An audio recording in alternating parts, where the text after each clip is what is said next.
प्रेरणा के सबसे बड़े स्रोत है अरुण शर्मा जी। उन्होंने बेंगलोर से आईएम किया था, उन्होंने 20 बार कैट का एग्ज़ाम क्वालिफाई किया था। तो उनकी जो कुछ लिखी हुई बुक्स हैं बहुत अच्छी मानी जाती है, तो उनके गाइडेंस पे चल के उनकी बुक्स पढ़कर मैंने तैयारी। बहुत बड़ा हाथ मेरे मम्मी पापा का भी है, क्योंकि उन्होंने मेरी पढ़ाई को पहला इंपॉर्टेंस दिया। एग्ज़ाम के लिए मत पढ़िए, ऐसे पढ़िए कि वो आपके दिमाग में हमेशा है। अगर आप आईएम कर रहे हैं, आईएम की तैयारी करना चाहते हैं, तो मैं कहूँगी कि आप कोशिश करें कि 10th और 12th आईसीएसई बोर्ड से। बहुत खुशी की बात है, निकाल ली उसमें आईआईएम में। इससे बड़ी बात और कुछ नहीं है, बहुत खुशी की बात है। के लिए मेरा संदेश है कि बेटियों को बेटों से ज़रा भी कम नहीं समझें। बेटियां 2 कदम आगे बढ़ के दिखा सकती है अगर उनको समुचित व्यवस्था मिले। तो शुरू से ही भरोसा था, शुरू से मैं अपने पास रख के इसको पढ़ाया हूँ और मैं एक मिसाल कायम करना चाहता था ऐसे लोगों के लिए जो गांव में दबे कुचले हैं, कमज़ोर हैं, जो बाहर बच्चों को नहीं भेज सकते हैं। इस वक्त मोतिहारी जिला के ढाका थाना क्षेत्र के ढाका में है। हमारे साथ खुशी है और यह आम खुशी नहीं है। यह खुशी अपने परिवार में एक ऐसा खुशी बांट दी जिस खुशी को लेकर इनके माता पिता और इनके जितने भी परिजन हैं, रिश्तेदार, सभी उस खुशी पे गर्व कर रहे हैं। सबसे पहले आपका स्वागत है। धन्यवाद। और खुशी, मैं आपसे जानना चाहूँगा, जो आपने एग्ज़ाम निकाली है, जो क्रैक की है, उन लोग से बहुत सारे लोग क्या है ना, अनजान है, डार्क में है कि कैट क्या होता है, आईआईएम क्या होता है, कौन सा कॉलेज मिला है। तो सबसे पहले एक संक्षेप में उस कोर्स के बारे में, उस कंपटीशन के बारे में बताइए आप। जी, आईएम संस्थान कैट एग्ज़ाम के लिए फेमस है। लोग ज़्यादातर जानते हैं कि 12th के बाद, ग्रेजुएशन करने के बाद लोगों कैट एग्ज़ाम देके उन्हें एमबीए करने का मौका मिलता है। और ये बहुत बड़ी संस्थान है, पूरे भारत में सिर्फ इसके 20 कॉलेजेस हैं जी। और इसका अहमियत बहुत ज़्यादा है, मतलब लोग मानते हैं कि अगर आपको आईएम का टैग मिल गया तो आपने बहुत कुछ अचीव कर लिया है। लेकिन पिछले कुछ सालों से इन्होंने एक 5 साल का प्रोग्राम लॉन्च किया है जिसमें वो आपको अंडर ग्रेजुएशन भी कराएंगे और ग्रेजुएशन भी कराएंगे। मतलब आपकी जो 12th के बाद पूरी पढ़ाई है वो आईआईएम से होगी, तो वो एक बहुत बड़ी बात है। आपको बहुत अच्छा इन्वायरमेंट मिलता है पढ़ने के लिए। लोग अभी ज़्यादा अनजान नहीं है इस बात से लेके, उन्हें लगता है कि 12th के बाद आईआईटी या फिर मेडिकल ही एक रास्ता है, लेकिन ऐसी बात नहीं है। 12th के बाद आप आईएम में भी जा सकते हैं, आपका भविष्य बहुत साकार हो सकता है इसमें। अब मैं अपने चैनल की तरफ से और हम अपने तरफ से बहुत बड़ा बधाई दूंगा आपको। Thank you. देखिए, आईआईएम के बारे में इनसे पूछना इसलिए ज़रूरी था कि जिस जगह पे है, जिस लोकेशन पे है, यहाँ आईआईएम कैट के बारे में लोग एकदम नहीं जानते समझे, तो 1-2% लोग जानते हैं। अगर फेसबुक पे कहीं आप लिखेंगे तो कुछ लोग पढ़े लिखे होंगे, वहीं आईआईएम के बारे में जानेंगे। आईआईएम पूरे भारत में मात्र 20 ही संस्था हैं जिनको कौन कौन सा कॉलेज आपको मिला है? आईएम जम्मू का, आईएम बोध गया का। अब मैं ये जानना चाहूँगा कि अपने तैयारी, मैंने सुना कि आपके बारे में सेल्फ स्टडी करके घर पे बैठ कर तैयारी की, क्योंकि ऐसे आपने कॉलेज लिया है, ऐसा कंपटीशन आपने चूज किया है जिनकी तैयारी करने के लिए लोग दिल्ली जाते हैं, कोलकाता जाते हैं, चेन्नई जाते हैं, लेकिन आपने घर पे बैठ कर तैयारी की। कैसे तैयारी किया आपने? जी, सबसे पहली बात तो मेरी प्रेरणा के सबसे बड़े स्रोत है अरुण शर्मा जी। उन्होंने बेंगलोर से आईएम किया था, उन्होंने 20 बार कैट का एग्ज़ाम क्वालिफाई किया था।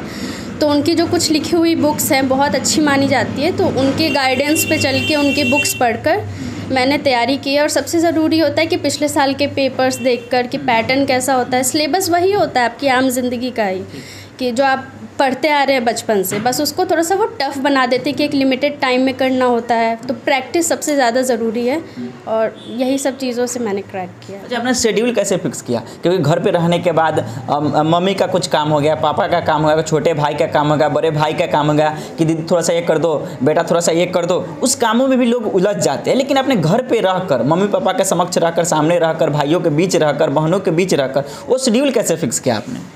इसमें बहुत बड़ा हाथ मेरे मम्मी पापा का भी है, क्योंकि उन्होंने मेरी पढ़ाई को पहला इंपॉर्टेंस दिया। पहले मैंने अपने पढ़ाई का शेड्यूल बनाया कि मुझे सुबह उठ के इतने बजे से इतने बजे तक पढ़ना है। उस बीच में ये लोग मुझे कोई भी काम करने के लिए नहीं कहते। अगर मैं फ्री होती थी तब छोटा मोटा काम जो मदद करना है वो करते, लेकिन पढ़ाई के टाइम में मुझे कोई डिस्टर्ब नहीं करता था। जितना शेड्यूल मैंने बनाया था, दिन में 8 घंटे पढ़ना, 10 घंटे पढ़ना, उतना मैं पढ़ती थी और उसमें मुझे कोई डिस्टर्ब नहीं करता। फिक्स टाइमिंग क्या था? कितने घंटे पढ़ाई करती थी आप 24 घंटे में? 8 से 10। 8 से 10 जी। और आपने बोला कि इसमें सबसे बड़ा रोल आपकी मम्मी का, आपके पापा का है। खुशी की पापा हमारे साथ है। सबसे पहले आपको बहुत बड़ा बधाई होगा, क्योंकि आपकी बेटी ऐसे परचम लहराई है, शायद कोई सोच भी नहीं सकता है। जी, क्या कहेंगे अपने बेटी पे? नहीं, मुझे तो शुरू से ही भरोसा था, शुरू से मैं अपने पास रख के इसको पढ़ाया हूँ और मैं एक मिसाल कायम करना चाहता था ऐसे लोगों के लिए जो गांव में दबे कुचले हैं, कमज़ोर हैं, जो बाहर बच्चों को नहीं भेज सकते हैं। तो मैंने इसको शुरू से ही ये प्रमोट किया कि बेटा तुम यही घर पे रह के तैयारी करो ताकि लोगों के लिए मिसाल बन सको। बहुत लोग बाहर जाते हैं, पढ़ के तैयारी करते हैं, कंपटीशन बीट करते हैं, तुम यहाँ से करके दिखाओ। इसका हौसला बढ़ाया और इसने भी मेरा मान सम्मान रखा और करके दिखा दिया।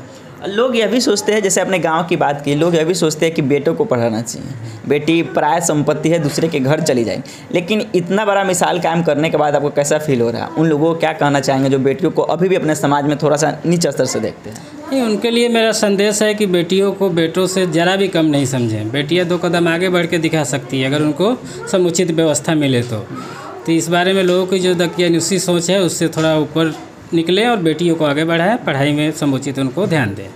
हमारे साथ खुशी की मम्मी भी है, मन मन मुस्कुरा रही है। कोई क्यों नहीं मुस्कुराए, क्योंकि बेटी जब ऐसी परचम लहराएंगी तो शायद कोई भी माता पिता भाई बहन गर्व से उनका सीना चौड़ा हो जाएगा। सबसे पहले तो आपको बधाई हुआ क्योंकि आपकी बेटी इतनी बड़ी परचम लहराई। क्या कहेंगे खुशी के लिए? बहुत खुशी की बात है, निकाल ली उसमें IIM में। इससे बड़ी बात और कुछ नहीं है, बहुत खुशी की बात है।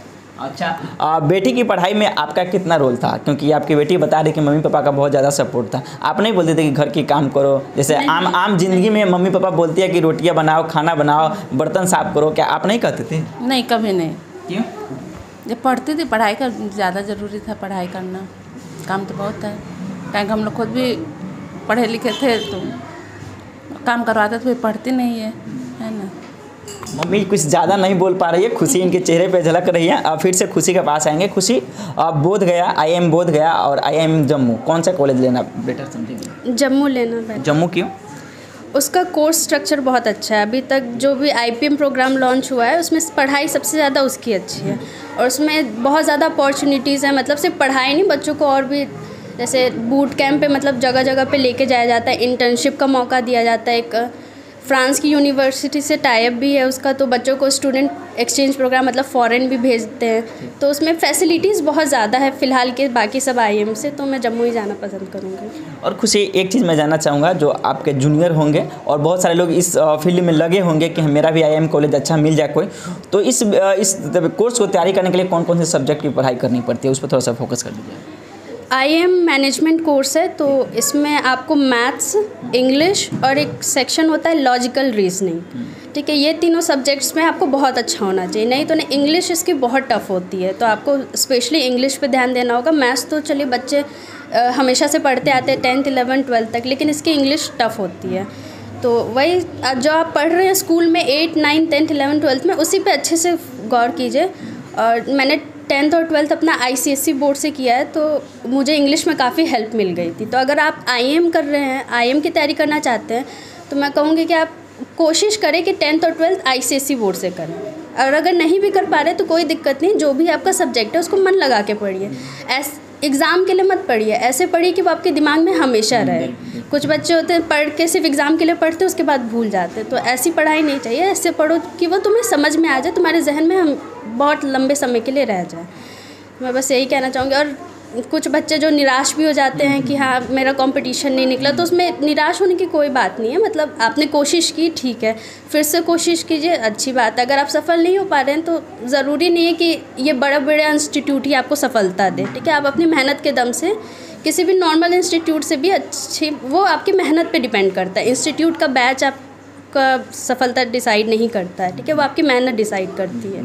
पोस्ट भी डिसाइड नहीं करती कि आप पोस्ट हो गए, आप जॉब में चले गए तो आपके पास एजुकेशन है, अगर जॉब में नहीं तो एजुकेशन ये डिसाइड नहीं करती। और इनके मम्मी बच्चों को भी पढ़ाती हैं, और जिस तरह से खुशी आप अपने जूनियर को समझा रही है, टीचर वाला गुण इनमें पूरा भरपूर है। बाकी फिर से लास्ट जाते जाते बधाई रहेगा आपको, और इसी तरह आप जीवन में आगे बढ़ते रहिए, तरक्की करते हैं। मम्मी पापा आप दोनों को भी बधाई है कि आपकी ऐसे बेटी को जन्म दिया और फिर से एक छोटे से कस्बे में आकर इतना बड़ा मिसाल कायम की है। फिर से एक बार आप सभी को बधाई रहेगा।